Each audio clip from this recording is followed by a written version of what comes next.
Sushant Singh Rajput case के बाद इस देश में न्याय व्यवस्था है या नहीं, या जंगल कानून चल रहा है, या कुछ लोग जो पॉलिटिकली और मनी वाइज पावरफुल है, बस उनका जोर चलता है, ये काफ़ी हद तक साबित हो चुका है।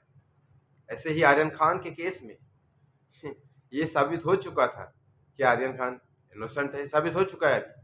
लेकिन दुनिया भर के लोगों में जो बदनामी हुई कि भारत में ऐसा कानून चलता है कि किसी को 30 दिन जेल में रखा जाता है और उसके बाद उसको फ्री किया जाता है, लेकिन वो बाद में इनोसेंट साबित होता है। सुशांत सिंह राजपूत का केस उससे काफ़ी बड़ा है। आर्यन का केस तो कुछ भी नहीं, लेकिन सुशांत सिंह राजपूत का केस इतना बड़ा था कि 4 से 5 महीने इसने मीडिया में चलता रहा, लेकिन रिजल्ट कुछ नहीं निकला। थोड़ा सा टाइम ज़रूर लेते हैं लोग और उसके बाद फ्री कर देते हैं लोगों को। रिया चक्रवर्ती के लॉयर ने, ऑफ कोर्स, कुछ दिन पहले वीडियो में मैंने बताया था कि रिया चक्रवर्ती के लॉयर ने आर्यन खान के केस को अपने फ्री करने के लिए कैसे यूज़ किया। आर्यन खान का केस और रिया चक्रवर्ती का केस एमबीपीएस एक्ट का है, लेकिन बिल्कुल ही डिफरेंट है। कैसे? रिया चक्रवर्ती के केस में चार्जशीट फाइल हुई थी 16,000 पन्नों की। आर्यन खान के केस में चार्जशीट फाइल नहीं हुई थी, उसको इसलिए रखा गया था जेल में। ये एनसीबी वाले कह रहे थे, हालांकि ऐसा नहीं था, ये बाद में साबित हो गया। इसलिए रखा गया था, चार्जशीट फाइल नहीं हुई थी क्योंकि ना उसके पास कुछ मिला था और ना बहुत सारी चीज़ें थी। रिया चक्रवर्ती के पास भी कुछ भी मिला नहीं, व्हाट्सएप चैट के थ्रू ही थी, लेकिन दूसरी भी चीज़ें थी। चार्जशीट फाइल हो चुकी थी शोवेक चक्रवर्ती, रिया चक्रवर्ती के खिलाफ। लेकिन यहाँ आर्यन खान के केस में उसको अंदर इसलिए रखा था ताकि वो शायद उसके कनेक्शन बाद में हो लोगों के साथ और वो एविडेंस खत्म करे या उनको अलर्ट करे, इस चक्कर में, इस वजह से उसको अंदर रखा था। हालांकि ऐसा उस पर निकला कुछ भी नहीं, इसके पास ना आर्यन के कोई कनेक्शन निकले ना कुछ निकले, ये हमने देखा। लेकिन आज यहाँ बात आर्यन की नहीं चल रही है, बात यहाँ रिया चक्रवर्ती की कर रहा हूँ।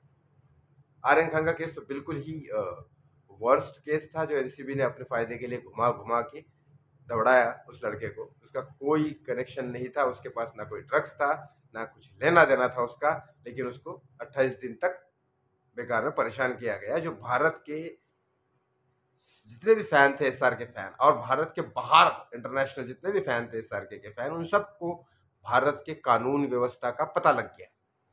ये बता रहा हूँ, ये बहुत बड़ी शर्मनाक बात है। हम खुद ढिंडोरा पीट पीट के बता रहे हैं कि हमारा कानून क्या है।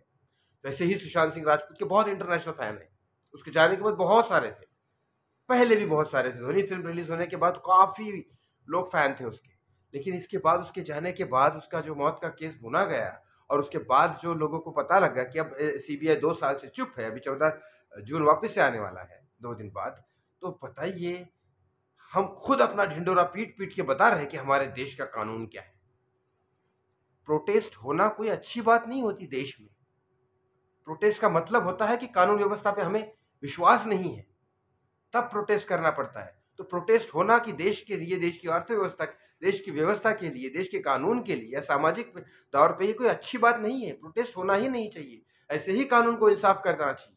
प्रोटेस्ट हो रहा है और उसके बाद भी अगर कानून व्यवस्था, अगर कानून मिलता है, इंसाफ मिलता है प्रोटेस्ट के बाद, तो चलो समझा जाता है कि कानून शायद चूक गया होगा, लेकिन लोगों ने समझा, उसके न्याय दिलाने की कोशिश की और मिल गया। लेकिन यहाँ तो प्रोटेस्ट के बहुत सारे प्रोटेस्ट हुए, लेकिन कोई रिजल्ट अभी तक नहीं आया। और अब ये बात है कि रिया चक्रवर्ती की बात मैं करूंगा, जो थंबनेल देखिए आप, यहाँ है रिया चक्रवर्ती के जो 16,000 पन्नों की शीट हुई, चार्जशीट फाइल हुई थी, इसलिए रिया चक्रवर्ती को छोड़ा नहीं जाएगा, ऐसा कानून कहता है। लेकिन एनसीबी यहाँ वापस से गलत कर रही है। एनसीबी ने रिया चक्रवर्ती, शोवेक चक्रवर्ती, अर्जुन रामपाल के साले हैं वो, इन सब के और 30 लोग ऐसे हैं जिनका पूरा चार्जशीट बन चुका है, उनको छुड़ाने की प्लानिंग चल रही है कि किस तरह से इनको क्लीन चिट दिया जाए। लेकिन क्लीन चिट देना बड़ी बात हो, एसएसआर फैन भड़क जाएंगे। अब यहाँ प्रॉब्लम ये हो जाएगी कि कैसे क्लीन चिट दिया जाए। तो उनकी प्लानिंग हो रही है कि पहले 1-2 चीज़ों में, ये 14 जून जाने दो, 18-20 जून को, 14 जून को देखेंगे प्रोटेस्ट बड़ा नहीं होता है, कोई ज़्यादा न्यूज़ में नहीं आता है, तो 20-22 जून तक हम थोड़ा एक कोर्ट का नोटिस डाल देंगे और उसके बाद एकदम अचानक फिर बोल देंगे क्लीन चिट मिल गया।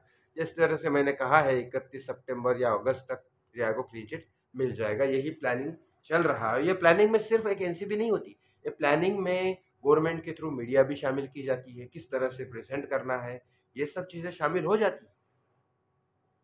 ऐसे ही कानून था, ऐसे ही कानून रहने वाला है। और सरकारों की बात करोगे, मंत्री की बात करोगे, तो ये हमारे देश का दुर्भाग्य है कि मोदी से अच्छा कोई है ही नहीं। लेकिन मोदी के राज में भी ये हो रहा है। लेकिन ये मोदी के राज में हो रहा है, अगर मोदी नहीं होता तो पता नहीं कितना बुरा होता, ये बात भी सच है। लेकिन चलिए, जैसे भी है, आप अब देखते जाइए क्या क्या होता है। मेरे सोर्स के हिसाब से अब रिया चक्रवर्ती की 16,000 शीट की फाइल जो है वो एनसीबी एक्ट पूरा पढ़ रही है, किस तरह से उसको फ्री किया जाए, किस तरह से उसको बाहर निकाला जाए इस केस से। और उसके साथ साथ 30 लोग, जिसमें एक शोएब चक्रवर्ती भी है, इन सबको निकाला जाने की पूरी तैयारी चल रही है। चलिए, मैं ज़्यादा कुछ नहीं बोलूँगा। 14 जून मतलब परसों प्रोटेस्ट हो रहा है दिल्ली में। मैं नहीं जा पाऊँगा, लेकिन आप सब लोग ज़रूर जाइए और अच्छे से आवाज़ उठाइए। मीडिया को मैं कोशिश कर रहा हूँ बात करके भेजने का। तो बिल्कुल आप जाइए वहाँ पे और आवाज़ उठाइए इंसाफ के लिए। ऐसी खबरों के साथ मेरे साथ बने रहिए।